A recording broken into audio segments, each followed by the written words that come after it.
بسم اللہ الرحمن الرحیم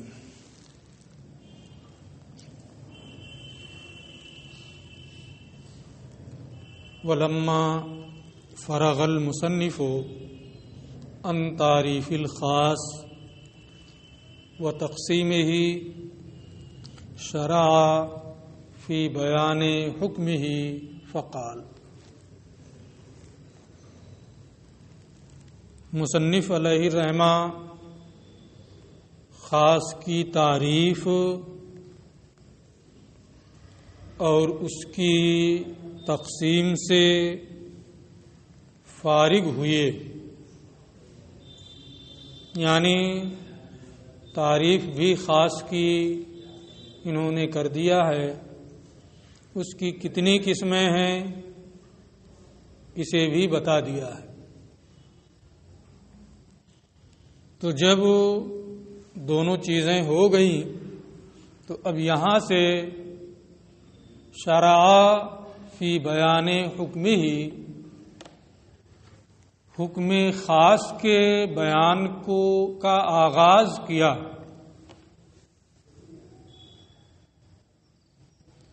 کہ اس کا حکم کیا ہے اس کو بیان کرنا اب یہاں سے یہ چاہتے۔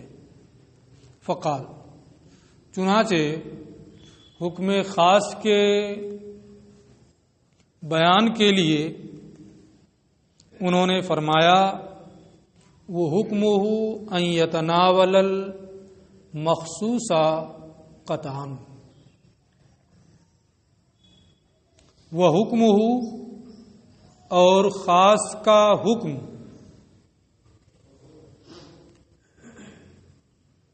یہ ہے کہ وہ اپنے مخصوص اور مدلول کو قطعی اور یقینی طور پر شامل ہوتا ہے۔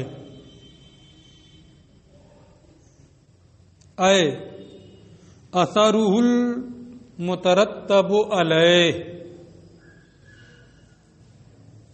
یہ اتنا لمبا چوڑا جملہ اثرہ المترتب علیہ، خاص پر مرتب ہونے والا اثر، یہ حکم کی تفسیر و توضیح ہے، بس اور کچھ نہیں۔ حکم ہی کو دوسرے لفظوں میں بیان کیا۔ حکم کو گویا ہے نا، کوئی اتنی باریک چیز تو نہیں تھی، لیکن فقہا کے یہاں یہ عام طور پہ جاری اور ساری ہے کہ وہ حکم کی تفسیر ہے نا اثر مرتب سے کرتے ہیں۔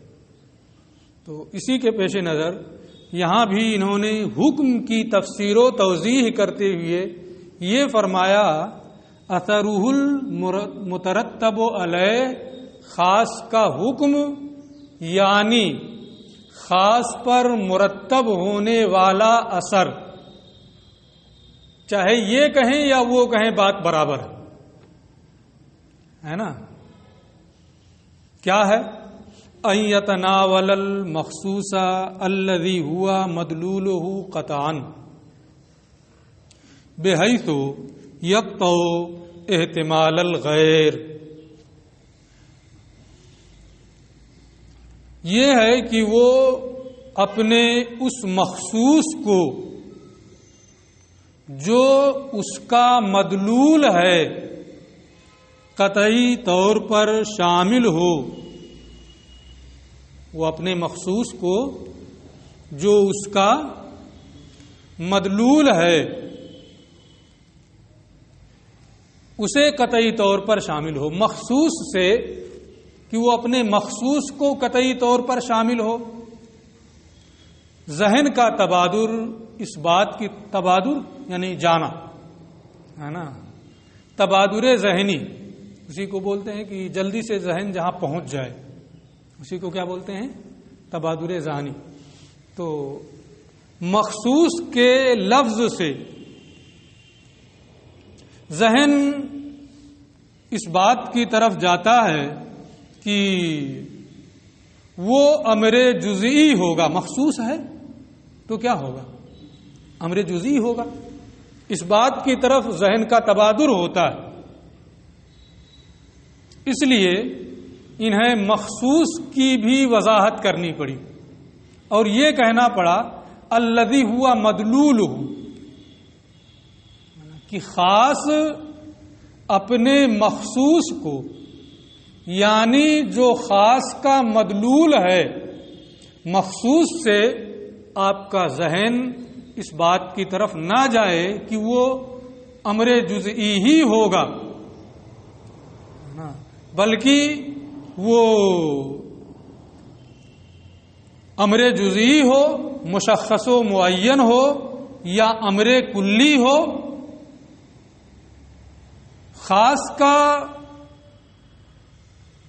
وہ مدلول ہو، ہے نا. امر جزئی ہونا ضروری نہیں، مشخص و معین ہونا ضروری نہیں. اگر وہ خاص کا مدلول ہے تو امر جزئی ہوگا تو اس صورت میں بھی، اور امر کلی ہوگا تو اس صورت میں بھی، ہے نا، وہ اسے قطعی اور یقینی طور پر شامل ہوگا. جیسے زید ہے، یہ مخصوص ہے نا، یہ امر جزئی ہے. اب مخصوص سے اس کی طرف، مخصوص کا لفظ جب بولا جاتا ہے تو ذہن میں عام طور پہ یہ بات آتی ہے کہ امر جزئی ہے نا. لیکن انسان، یہ امر کلی ہے کہ نہیں ہے؟ اس کا مدلول جو ہے امر کلی ہے، وہ خاص نہیں ہے. بتا ہی چکے ہیں کہ خاص ہے نا. تو چونکہ مخصوص کا لفظ آیا تھا، ذہن کا تبادر امر جزئی کی طرف ہو سکتا تھا، ہے نا. اس لیے مخصوص کی انہوں نے وضاحت کر دی الذی ہوا مدلول، جو خاص کا مدلول ہے، مشخص و معین ہونا اس کا ضروری نہیں ہے. اور خاص پر مرتب ہونے والا اثر یہ ہے کہ وہ اپنے مخصوص کو، یعنی جو خاص کا مدلول ہے، اسے قطعاً، قطعی اور یقینی طور پر شامل ہوتا ہے،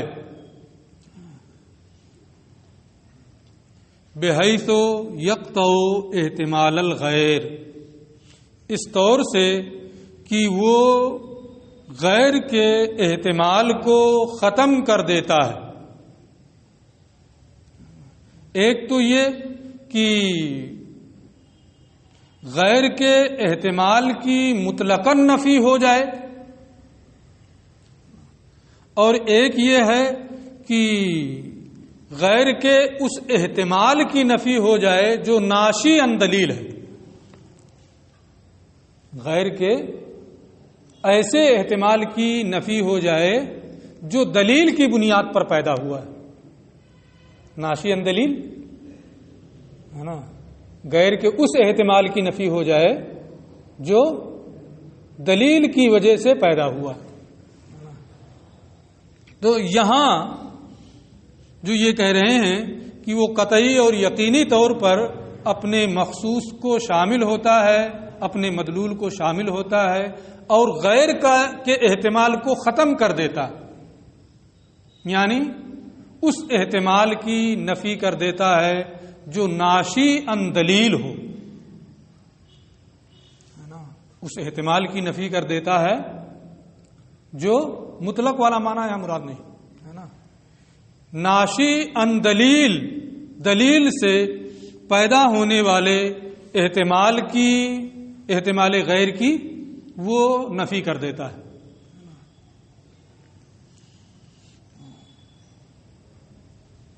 اور اگر کوئی احتمال ناشی بلا دلیل ہو تو اس کی تو کوئی حیثیت ہی نہیں. بغیر دلیل کے کوئی احتمال پیدا کر رہا، کوئی دلیل ہی نہیں ہے، بس یہ احتمال ہے، احتمال ہے، کوئی اس سے فرق نہیں پڑتا.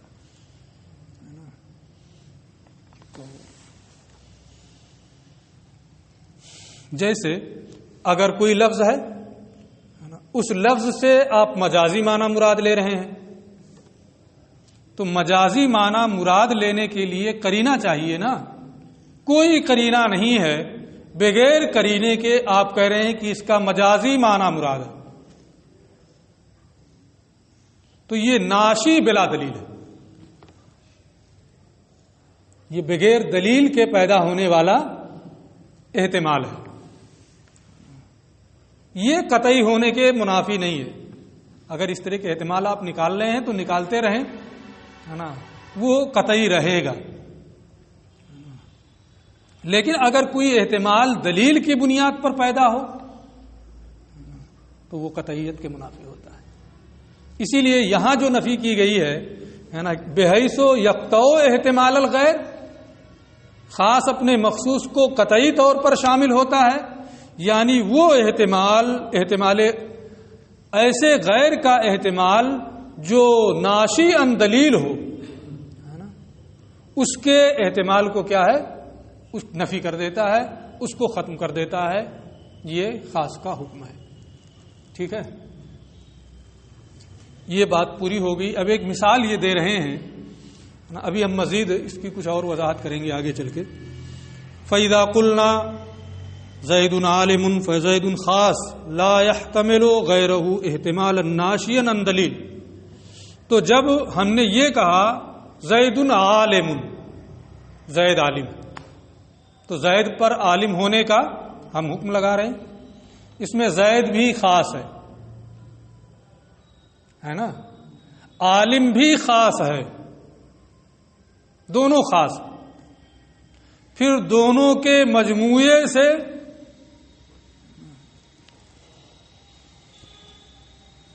حکم کے قطعی ہونے کا علم ہوگا، حکم کے قطعی ہونے کا علم ہو جائے گا کہ زید پر جو عالم ہونے کا حکم لگایا گیا ہے وہ قطعی ہے۔ اسی کو یہ سمجھا رہے ہیں۔ فَإِذَا قُلْنَا، تو جب ہم یہ کہیں زید عالم ہے تو زید خاص ہے، لا يحتمل غیرہ، یہ اپنے غیر کا ایسا احتمال نہیں رکھتا ہے جو دلیل سے پیدا ہو،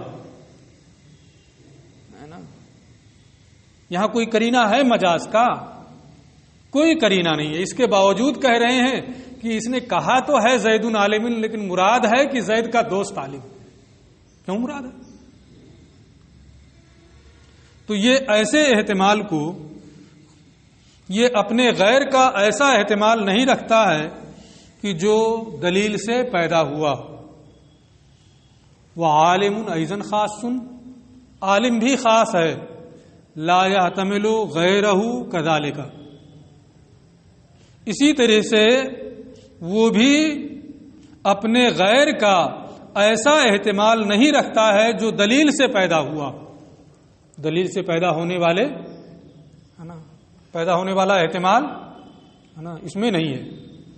تو دونوں خاص ہیں، زید بھی خاص اور عالم بھی خاص۔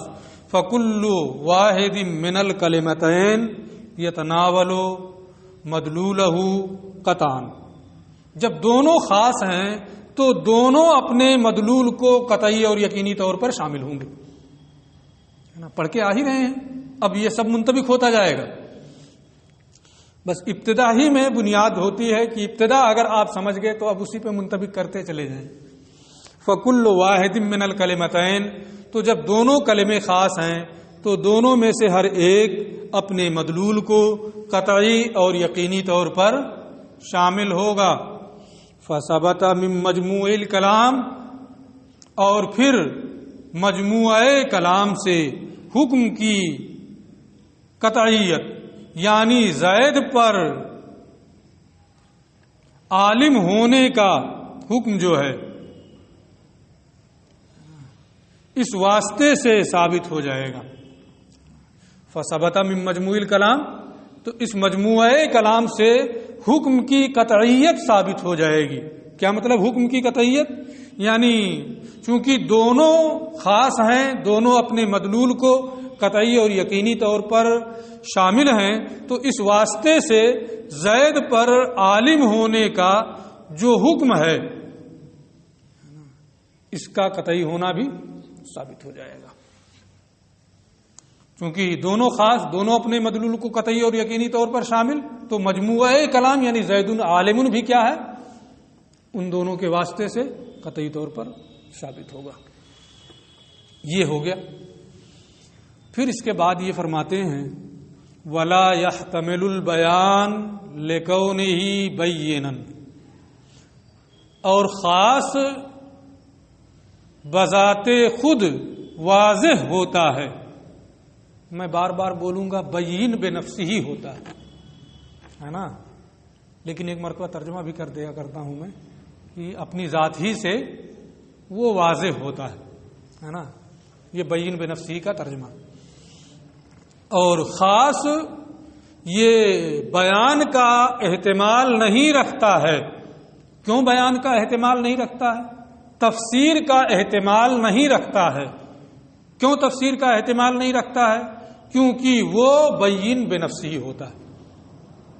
لکونہ بینا، کیونکہ وہ خود ہی بین ہوتا. خود ہی جب کہہ دیں گے تب بین بنفسہ نہیں کہیں گے، ہے نا، کیونکہ وہ خود ہی بین ہوتا ہے، یا کیونکہ وہ بین بنفسہ ہی ہوتا ہے. بولنے میں بہت احتیاط کرنا پڑتا ہے نا.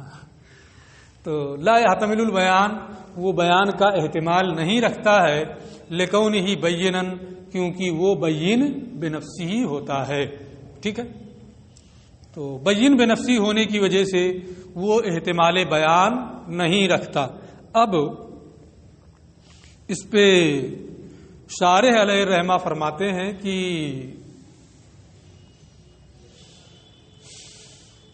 یہ جو بتایا ولا يحتمل البیان، ان کے نزدیک یہ والا حکم، دو حکم ہو گئے نا. یہ کہتے ہیں دونوں ایک ہی ہے. دونوں جو پہلے کہا ہے کہ ان یتناول المخصوص قطعا لا يحتمل البیان لکونہ بینا، دونوں ایک، کیونکہ جو بین ہوگا وہ اس بات کو مستلزم ہوگا کہ اپنے مخصوص کو قطعی طور پر شامل ہو، ہے نا، اور جو اپنے مخصوص کو قطعی طور پر شامل ہوگا وہ اس بات کو مستلزم ہوگا کہ وہ بین بنفسہ ہی ہو. تو ایک دوسرے کو مستلزم ہے نا. تو دونوں ایک ہی ہیں، دونوں حکم یہ کیا کہتے ہیں، دونوں ایک ہے. اس کو صرف تاکید کے لیے یہاں بیان کر دیا. ایک قولی ولا يحتمل البیان لکونہ بینا، یہ کس لیے ہے؟ تاکید و تقویت کے لیے اس کو ذکر کیا ہے، ورنہ حقیقت میں دونوں متحد ہیں. اسی کو یہ کہتے ہیں ھذا حکم آخر، یہ دوسرا حکم ہے نا، مقوّن للحکم الاول، جو حکم اول کو تقویت دے رہا ہے، پہلے والے حکم کو تقویت دے رہا ہے، یعنی اسی کی تاکید ہے، یہ اسی کی تقویت کے لیے ہے. کأنہما متحدان، گویا دونوں ایک ہی ہیں. جب تاکید ہوگی جاء زید زید، دو آئے ہیں، تاکید کر رہے ہیں نا، تو کأنہما متحدان، گویا یہ دونوں ایک ہی ہیں، دونوں متحد ہیں. کیوں متحد ہیں میں اس کو بتا چکا ہوں کہ یہ اس کو مستلزم، وہ اس کو مستلزم ہے نا، تو دونوں متحد ہو گئے. تو کیا ضرورت تھی؟ جب دونوں متحد ہیں تو ایک کو ذکر کر دیتا، ایک کو ذکر کر دیتے کافی رہتا ہے نا. متن کو بڑھانے کی کیا ضرورت تھی؟ متن تو ویسے اختصار کے لیے ہوتا ہے نا. تو جب دونوں متحد ہیں ایک کو ذکر کر دیتے کافی تھا.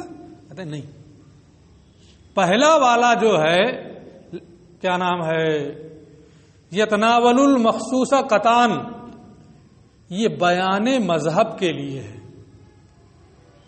نا، فرق دکھانا چاہتے ہیں ابھی. اور دوسرا والا جو ہے لا يحتمل البیان، یہ خصم یعنی اپنے مقابل، خصم کا لفظ قدوری میں بار بار پڑھے ہوں گے، یہ اپنے خصم یعنی مد مقابل کے قول کی نفی کے لیے عبارت بدل کر کے ایک کے ذریعے سے نا دوسرے کے ذریعے سے پہلے کی تاکید کی، لیکن یہ بھی فائدے سے خالی نہیں، بلکہ پہلا اپنا مذہب بیان کرنے کے لیے ہے اور دوسرا اپنے خصم کے قول کی نفی کے لیے. کیسے ہے؟ پہلے عبارت دیکھیں.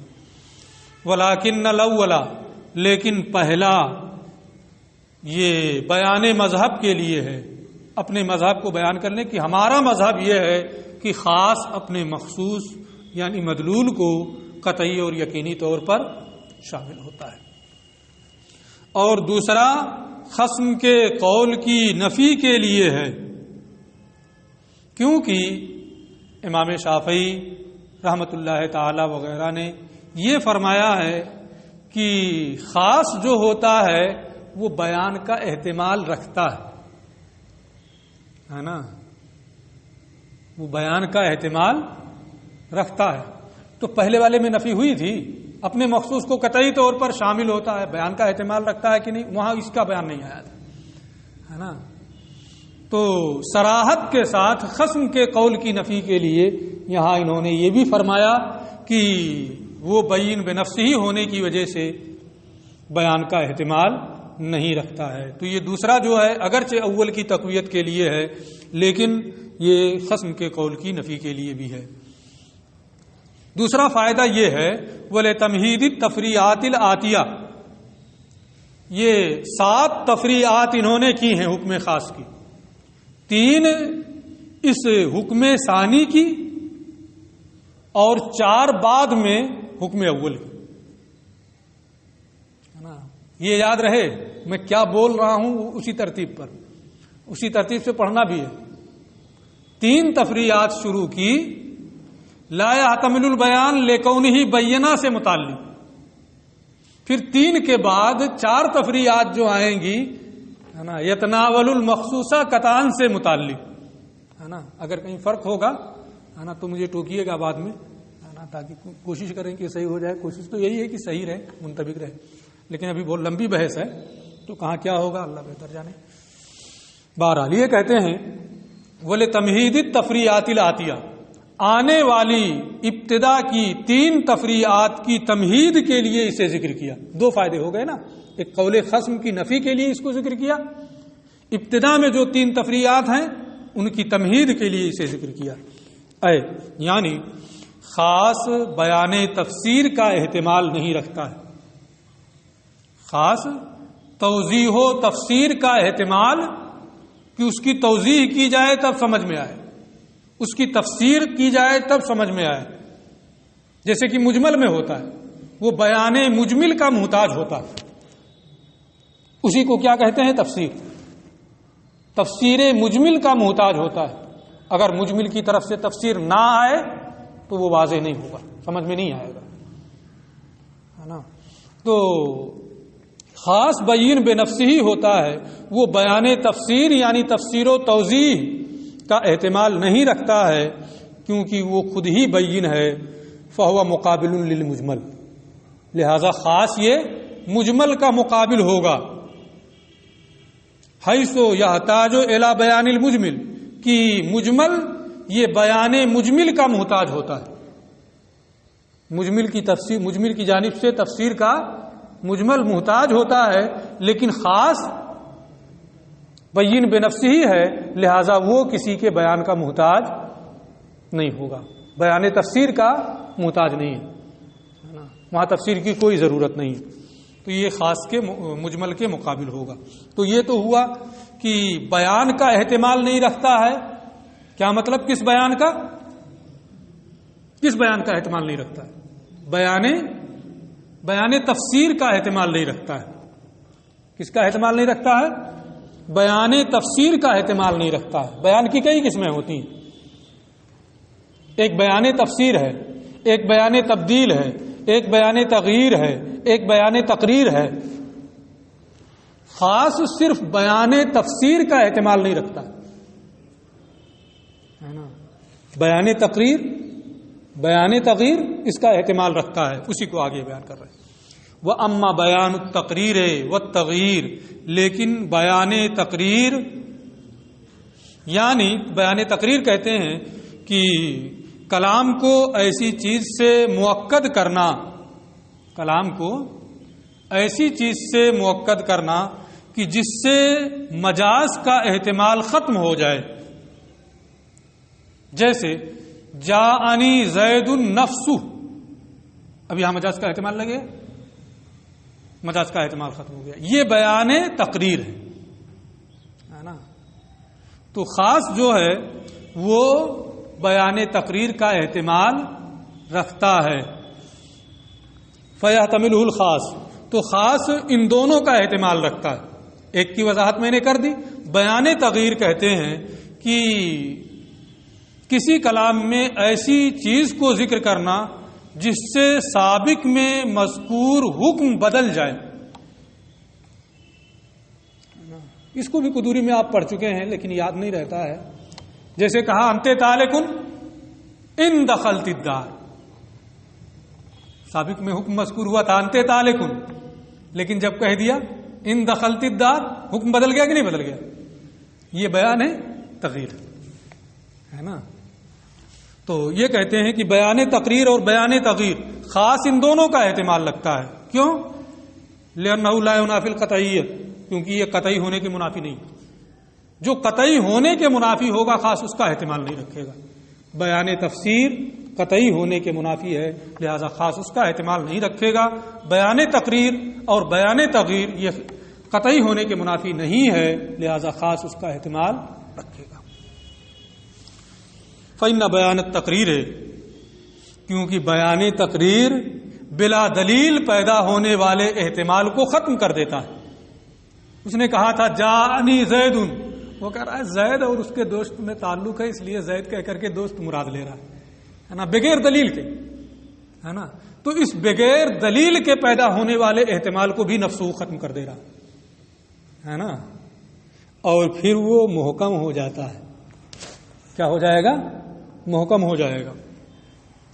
کیونکہ بیان تقریر جو ہے یہ بغیر دلیل کے پیدا ہونے والے احتمال کو ختم کر دیتا ہے. فیکون محکمن، اور پھر وہ محکم ہو جاتا ہے. کما یقال، جیسا کہ کہا جاتا ہے جاءنی زید زید یا جاءنی زید نفسو، دونوں ایک چیز ہے. مثال میں نے بدل دی تھی ہے نا، جان بوجھ کے نہیں بدلا تھا ہے نا. دونوں مثالیں ایک ہی طرح کی ہیں. میرے پاس زید آیا زید ہے نا، تو یہ بیان تقریر ہے. اب محکم ہو گیا کہ زید ہی آیا ہے. بغیر دلیل کے بھی جو احتمال پیدا ہو سکتا تھا اس کو بھی ختم کر دیا. اور بیان تغییر تعریف میں کر چکا ہوں، اس کا تو ہر کلام احتمال لگتا ہے نا. کوئی چیز ذکر کیا پھر اس کے حکم کو بدل دیا ہے نا. یحتملہ کل کلام، بیان تغییر کا احتمال ہر کلام میں ہوتا ہے، خواہ وہ کلام قطعی ہو یا ظنی ہو. جیسے کہا جاتا ہے انت طالق ان دخلت الدار، تجھے طلاق اگر تو گھر میں داخل ہوئی. انت طالق انشاء فلاں یا انت طالق انشاء اللہ ہے نا، تو حکم سابق بدل گیا ہے نا. یہ ساری تفصیلات آپ قدوری میں پڑھیں.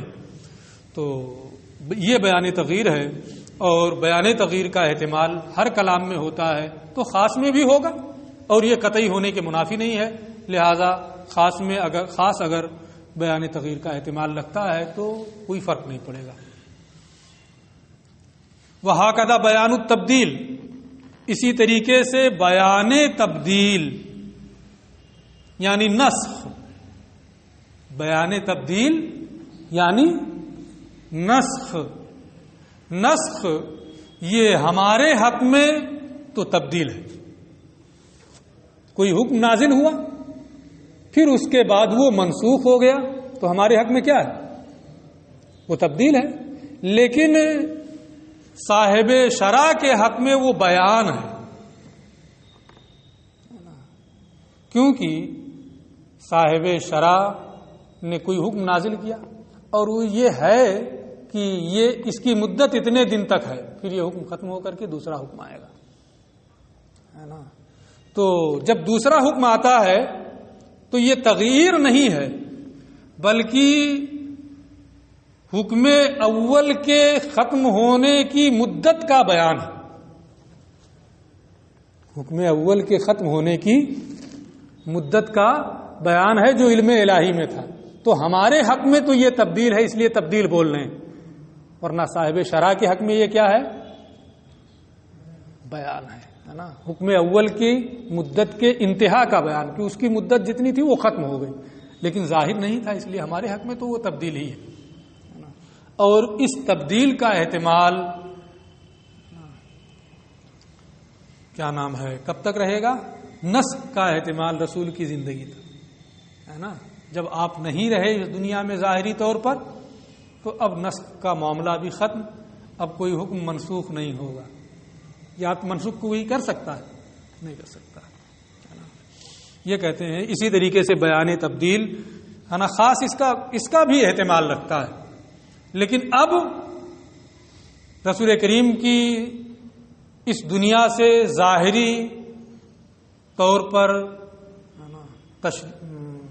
وفات کے بعد، ہے نا، ظاہری طور پر اس دنیا سے تشریف لے جانے کے بعد، ہے نا، تو اب نسخ کا کوئی معاملہ نہیں ہے. تو یہ خاص کا حکم تھا، اس کو بیان کر دیا. اور اب اس کے بعد خاص کے اس حکم ثانی کی تفریعات کا بیان ہے، اس کو